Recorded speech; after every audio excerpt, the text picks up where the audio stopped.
Well, I guess this is it then, huh? DC versus non-Marvel, and there are far less here than the reverse. There's one more reason being that I looked at that episode in Steven Universe vs. Star Butterfly, and Black Canary vs. Sindel, Wally vs. Sonic, and Shiro vs. Wonder Woman were in my Season 7 retrospective, and Goku vs. Superman was in my finale review. I didn't give it a score though, but it's a 10. It's a very special episode to me and to Death Battle, and so far my favourite finale by a wide margin. Now let's go with these 3 whole episodes. Hey Wiz, what's half of infinity? Goku vs. Superman is one of my favourite episodes in the series, so I'm sure some of you are wondering about my thoughts on its successor, its sequel. I don't like it. Goku vs. Superman 2 has one major problem that permeates throughout the whole thing, and it's a heavy bias. And the bias is not to Superman. This episode comes off as incredibly disrespectful towards Superman, and there's plenty of ways in which that's implied or stated. For one thing, they just outright call Superman boring at the start of the analysis. Sure, they say sometimes, but they still say that Superman's boring. They never criticize Goku in a similar way. In fact, the most they criticize Goku is saying that Super Saiyan God Super Saiyan is a dumb name. In spite of bringing up things that plenty of fans have an issue with, like how Goku will inevitably just get a new form, they never criticize that repetitive element of Dragon Ball's writing. And they don't need to, but they also don't need to criticize Superman as boring. But I can imagine they would think Superman's boring given it's very clearly explained how they view things. They say several times that Goku is a great character. They talk about how inspiring he is and what he means to them. And then they outright say,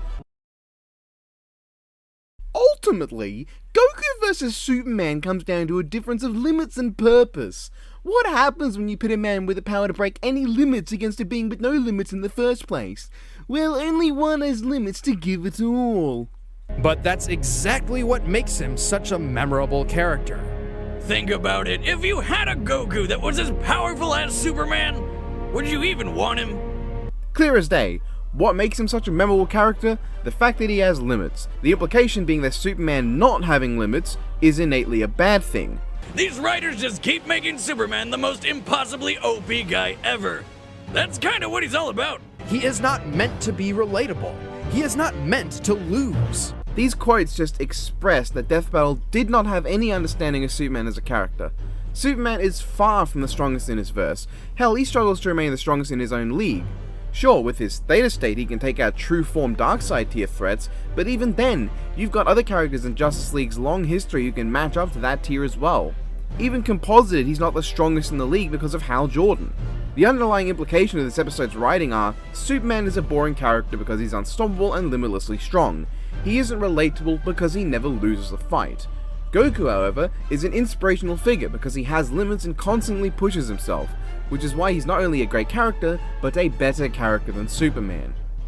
And I heavily dislike this notion. Even if Goku and Superman were exactly as Death Battle portrayed them character-wise and narratively, that's not something you should ever express.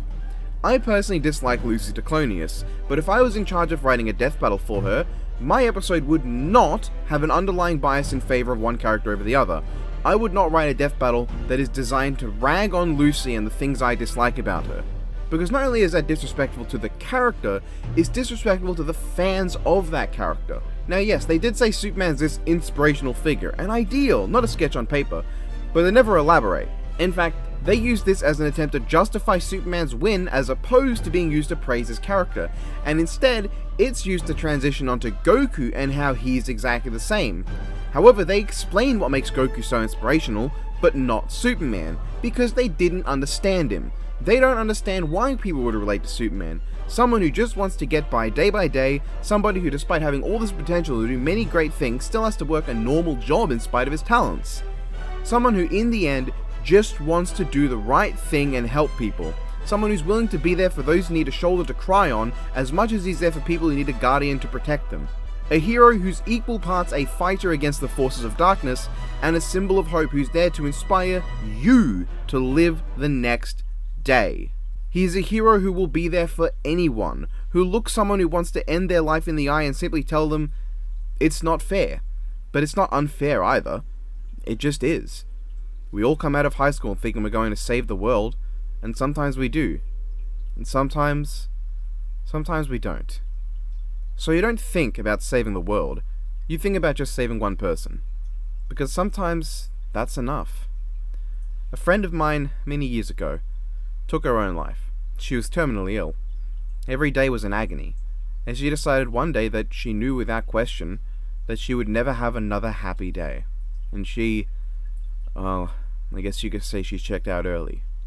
I understood. I didn't approve, still don't, but I understood. If you honestly believe, in your heart of hearts, that you will never, ever have another happy day, step out into the air. I'll keep my promise. I won't stop you. But if you think there's a chance, no matter how small, that there might be one more happy day out there, then take my hand. This one comic has made me feel more emotions than I can really describe. There's just something about how Superman is not just there for the world, but for the individuals who make up that world. How he can save a life without his power. He doesn't need to be some super powerful godlike individual to save this girl. He needs to be Superman. Because Superman is more than a power set. He's more than a tier on Versus Battle Wiki. He's a character. A hero. The idea that Superman isn't relatable because he doesn't lose is wrong on so many levels, because the fact that Superman does lose and does fail is instrumental to one of the major points of his character. Superman is constantly thinking about the times he failed, the times he couldn't save everyone, the times he looks back and thinks, I could have done better, because he sets too many expectations on himself. He puts too much pressure onto his shoulders and blames himself for his failures. But that just motivates him. Those are the things that push Superman to be better. Just like Goku is pushed to be better as a fighter by his losses, Superman is pushed to be better as a hero by his losses. Superman isn't unrelatable because he never loses a fight. Superman is relatable because he doesn't always achieve his goals. Superman's goals aren't always related to fighting like Goku. So of course, if Superman was unstoppable and wins every fight, that doesn't mean he will always achieve his goals, because unlike with Goku, whose life revolves around fighting, Superman's got more things going on. Superman can't save everyone when he wants to, and knowing that pushes him to be better the next time. Even if all it means is he can save a single extra life to last time, that is enough to matter. Even if Superman never lost a fight, which is bullshit because he has, that wouldn't make him someone I don't relate to. Because I relate to Superman far more than I ever related to Goku. I've also put too many expectations on myself, and while I know that, it's hard for me to stop. No matter how many times I'm told, stop being so hard on yourself, and you need to stop expecting to accomplish everything you want, and you don't have to succeed the first time, that doesn't mean I don't hate it when I fail. I don't loathe it when I'm unable to accomplish my goals at a given time. It doesn't stop me from constantly criticizing my own accomplishments and working every minute to try and better myself. Anyone who grows to dislike everything they make would hopefully understand the feeling, but that feeling of failure, that's what I want to avoid. That is what inspires me to keep trying to improve. Because I don't want to fail. I want to be proud of who I am as a content creator and as a person. I want to make people happy, and if I can't make myself happy, why should I expect what I've made to make others happy? Why shouldn't I put myself on the same pedestal as everyone else that I try to entertain? If I can't be satisfied by my works, why should you be? That's who I am, and that's something I relate to with Superman. Having and knowing you have all this potential but not accomplishing everything anyway. And yeah, I don't exactly relate to the specific experiences. I don't relate to saving the world or beating up supervillains or fighting to protect the multiverse. But people can relate to Batman despite not being rich orphans with butlers who beat up criminals. People can relate to Spider-Man despite not being superheroes constantly fighting villains at the worst and most inopportune of times. Because people can relate to someone who's haunted by their past and wants to overcome it to make sure others don't have to go through the same thing. And people can relate to having troubles balancing their work lives and hobbies and trying to find that perfect equilibrium in your life. And people can relate to Goku despite not being superpowered universe-busting martial artists. Because people can relate to constantly wanting to improve yourself and your skills and what you find fun. People can relate to wanting to be the best you can be at what you enjoy the most. And yes, there are many interpretations of these characters you can go for, but as far as I'm concerned, they're all just as relatable as Superman for different reasons for different people. Because Superman being able to win fights and break reality and accomplish the impossible is no different to any other superhero. And if they can be relatable, so can Superman. And that is what Death Battle, that is what Ben Singer and Chad James at the time didn't understand. And that's why throughout this episode just feels displeasing. This lack of understanding that fails to capture Superman at all. They had all this passion for Goku, and that's great. Anyone who thinks Goku's a better character than Superman, or who thinks that Superman is boring, that's fine. Everyone is allowed to have these opinions. But when you're making a piece that's not designed to criticize characters, don't criticize them in these ways. Lampshade some stupid things. Mock the occasional bad storyline or bad idea. Laugh at a few things. But don't actively insult a character in this way. I don't want to see bias in Death Battle. And I did. And it's towards Goku. And hey, it's not like everything else is good irregardless. The conclusion essentially amounts to Superman is limitless, the end. Now yeah, the first episode ended on the note of what happens when you pit someone with no limits against someone who can break any limits, but that was an ending note. A little thing at the end of the episode to keep your mind on it. Not the entire crux of their argument. In the first episode, they bring up all these things for stats that are cool and all. In this one, they bring up that Superman flew 1,000,000 times the speed of light, which is a paltry number not only for Superman, but for Death Battle itself nowadays. But, wow, he heard that sound across space. That's physically impossible. As if moving 1,000,000 times the speed of light isn't equally or more impossible. And the analysis isn't really an analysis. It's just the backstory of their characters in real life, and then a few tidbits, and that's it. Like, it's fine, but it feels exactly like what it is. Just some leftover bits that weren't in the first episode thrown in here. I would not want this format to come back.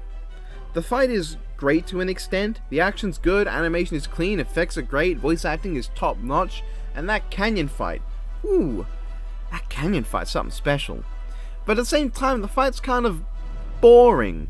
Nothing in this fight is really tied to Goku and Superman. This choreography could be completely identical for a fight like Homelander vs. Trunks, or Titan vs. Piccolo. Essentially, you've really just got a guy who flies with heat vision versus a guy who can transform and shoot energy blasts. Really, this is such the bottom line.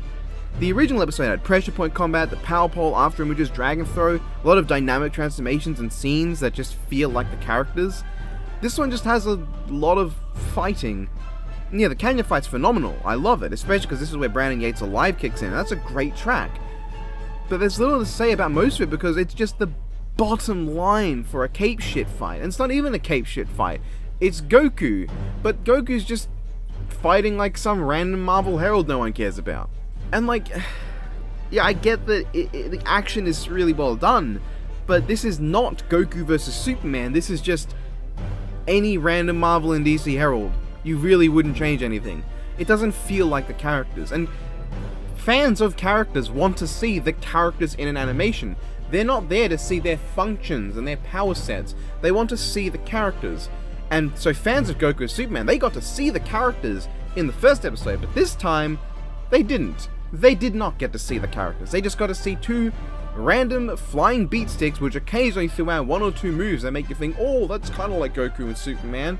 And with the way they talk about Superman, this little speech about how strong he is and portraying him as a juggernaut in the fight is kind of saddening, because this aspect that they're portraying in the fight is something they consider a bad thing. Like Superman announcing to Goku how strong he is tantamount to Superman telling Goku, I'm a bad character and you're better. And the ending is, okay, Superman walking through the Kamehameha is fucking phenomenal. It's awe-inspiring as he walks through Goku's strongest attack. But at the same time, it does kind of make this feel like a total stomp, like a one-sided clapping. And yes, that was the point of this, but the point of Superman stomping Goku in the fight is not a positive one. It was done out of spite for Superman. Spiting Superman by making him stomp his opponent, that's an odd one. And yeah, Chad James at least, who was far more involved with Death Battle at the time, admitted back then to hating Superman. These guys had it out for Superman, and they showed it by having Superman clap Goku, because, oh, Superman's this never-losing perfect character. See, look at how boring the fight was when you have one character who never loses and you know who's going to win. Look at how bad Superman is. And yeah, the fight's good and well animated, but it's bare bones and basic, with little that makes it stand out until the end, which is cool. But then you got the King Kai scene. Way to fucking ruin the ending. I don't have words for what's wrong with the King Kai scene. Fuck off. Like, did anyone actually care about the characters? I could believe that this was just fucking, I don't know, Martian Manhunter versus Vegeta was what they were going for. And you could just replace Superman with Manhunter and Goku with Vegeta and nothing would change except the way Goku poses when he's shooting his laser. Just despite the fact that they're very different characters and the way they fight is completely, it's very separate to each other. This episode fucking hurts. I don't even know how much my opinion is being moved by how I feel for Superman as a character. Especially the two scenes where he says something over suicide, because they just strike a chord with me. And I'm not going to elaborate, I don't need this to be the Nemesis Bloodright pity party. After all, I'm the guy that makes Big Chungus jokes in 2021. But I do worry too much that I am being influenced by how much I care about Superman. And it's not like Dragon Ball fans are exactly happy with all the love they go to Goku either, because they seem to think this was biased towards Superman, which fucking wasn't. But at the same time, I can see a Goku fan looking at this and thinking, so you're saying the reason Goku is a great character is because he's a little weak bitch who gets his ass kicked all the time? And like, I can see that's an interpretation you can have with the episode too. The episode is a 5 out of 10. Not because I prefer it to the episodes below 5, but because I'm giving it the most neutral score I can in light of my personal attachment towards Superman, and how I can't stand how they portrayed him and talked about him. Anyone who had one of their favorite characters on Death Battle and felt they were portrayed poorly, I hope you can understand. Also, they bring up the solar flare as like the big thing for Superman that's new, and then they just don't use it. And the reason they don't use it is because, well, that Goku would have to push Superman to his limits to do that, except those limits don't exist. So, obviously, Superman would never use the solar flare, because he'd have to be pushed to his limits to go for a do-or-die attack like that, which is exactly why he's never done it in the comics. Because he's a bad character. Time, huh? Thanks for the tip. You miserable excuse for a clown. Oh, hey! I can do that too! Okay, that's funny. Joker vs. Sweet Tooth is a good episode. Analysis is good, conclusions fine, but I don't care about those, I want to talk about animation, because there's something interesting here. See, Joker and Sweet Tooth, in terms of what they bring for animation, are very opposed. Needles is most iconically associated with his ice cream truck, and... God, I just realized that's a fucking stupid sentence. Needles is most iconically associated with his ice cream truck and all the things that it brings, while Joker isn't. Joker is most associated with his wide array of gadgets and gag weapons, while Needles really just has a machete. I'm sure Needles does have PlayStation All-Stars, but that's not a game I'd go to for inspiration on anything. That is anti-inspiration in the video game. So the fight is set up as if it's half Joker-mobile versus Sweet Tooth, and half Joker versus Needles. And in that regard, I can see what they went for, and I like the unique aesthetic of the first part of the fight. It's a lot like Black Widow vs. Widowmaker, in that it focuses on the characters' individual dynamics as opposed to a shared dynamic between them. And in some ways I think it works better, and in other ways it doesn't. On one hand, there's a lot more energy and action going on than in Widow vs. Widowmaker. It feels very destructive and very fast. There's a constant feeling of motion that sells these two being in full speed vehicular combat. I also just like Joker throughout, and this isn't just this portion. In the entire animation, Joker steals the show. On the other hand, it ends up feeling a bit more samey. While Widow had them running and gunning, Widowmaker swinging, driving up a Ferris wheel, throwing a cycle at a vehicle, clinging to the wheels and heads towards Widowmaker, Joker vs. Sweet Tooth is just them pretty much moving in a straight line and sometimes shooting guns and missiles at each other, and then it ends. However, while I do like this part, my favourite part of the episode is what comes after it. Joker taunting Needles and goading him into charging is a great character moment, something that if done nowadays, probably wouldn't be given the time to build up and make it feel natural. It probably would have gone like this.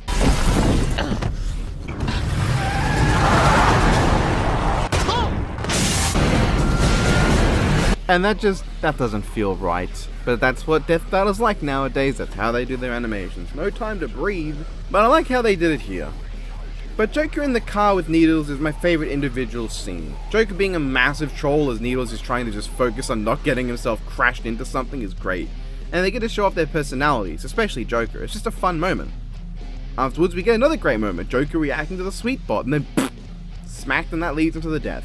And there's no real moment where Joker and Sweet Tooth get to have a proper one-on-one fight, and in that regard, I do understand why some people want to see Joker return. Now to be clear, I don't really care about returning combatants. Usually if they're not from the first 3 seasons, I find their new analyses boring as shit, as it just retreads information. Rather seeing new blood, new stories, new things to talk about. And Joker would just be another DC character coming in and cucking Green Goblin from a better opponent. But I do understand that people want to see the Joker being the Joker. He's a character who gets into a lot of physical one-on-one scuffles, he has a ton of wacky weapons and stuff. But in this battle, he mostly uses Batman's arsenal for the first half. Yeah, the Joker-mobile they used is the one from the Arkham series, which is a Batmobile palette swap. They even acknowledge this with the first scene of Joker coming across the Batmobile. So most of the fight takes place using Batman's arsenal. And yeah, this episode uses the Batmobile better than any Batman episodes, but that's not saying much given it's only in one of Batman's episodes so far, and it just doesn't do anything. But then Joker, he uses a gun and 2 of his wacky weapons in the car scene, and that's the most of Joker's arsenal. Oh, he gets to use 2 guns actually. Oh, I do like the ending though. I know there are some hardcore Twisted Metal fans that hate this ending because Needles Kane would never be manipulated by the Joker. And sure, I mean, I disagree because I doubt anything in Twisted Metal is at the level of brain power to what Joker has manipulated, because DC is bullshit. But I can totally see the stuff he says not being able to manipulate Needles. But one of the things that makes this death work so well is that it's one that really plays on Joker's character. It's a unique kill both in presentation and what actually happens. Instead of just one guy hits the other one really hard, or one guy decides to use that one ability that would win, this one is reliant entirely on who Joker is as a character. Yes, he's a jokester, yes, he's a laughing maniac, yes, he's got no self-control, but he's also a genius.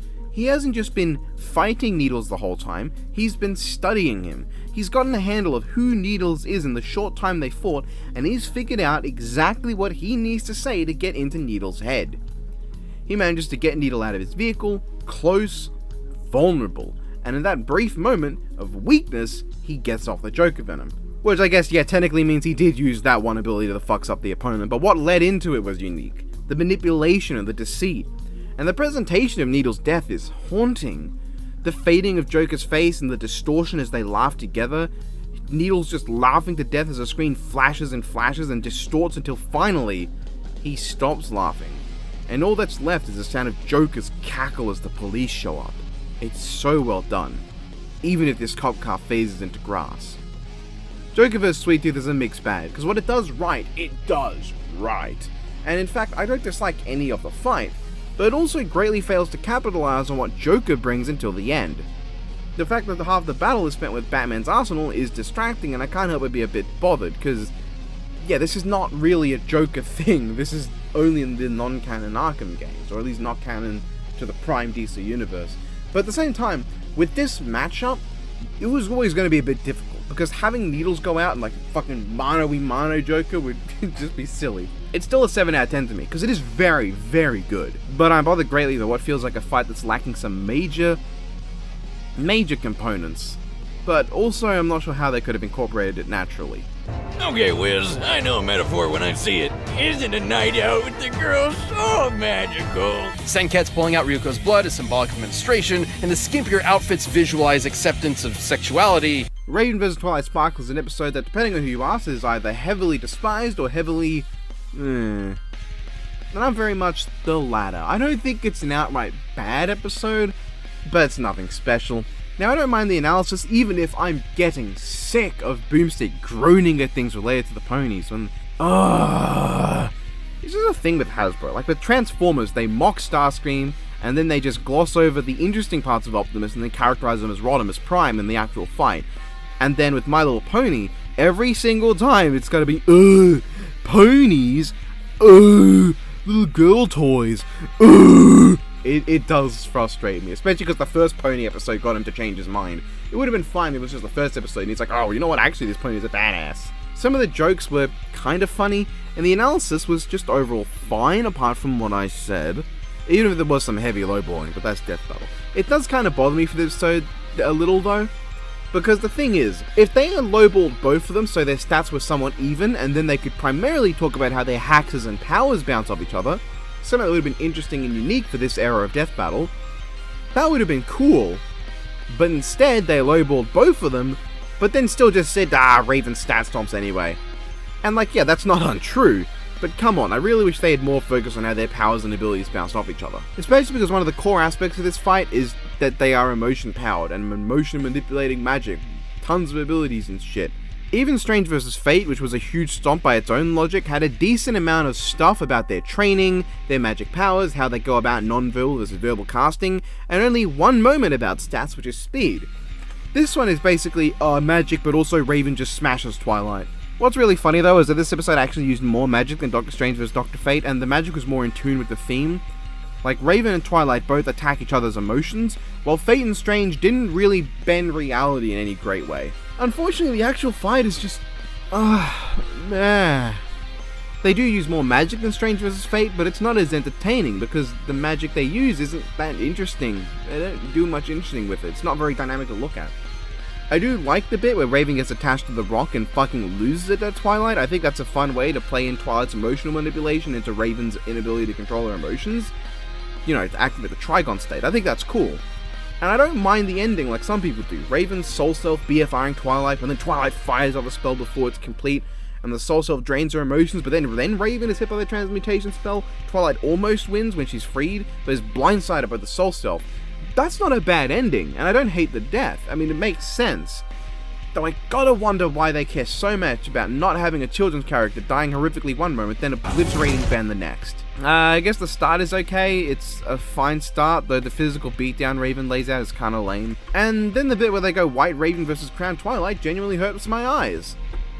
It's like this crazy white and black strobing effect that I'm gonna slow down because I don't want to hurt anyone's eyes myself, but it bothers me. I had to leave full screen near the end of it because it was honestly making me uncomfortable. So that was the episode. 6 out of 10 honestly. It's fine, but it's nothing great. And that was that. Honestly, not nearly as good as Marvel's forays outside of battling DC, and that's kind of sad. But maybe we'll get another great episode in the future. Who knows? Hope you guys all enjoyed. Have a good one.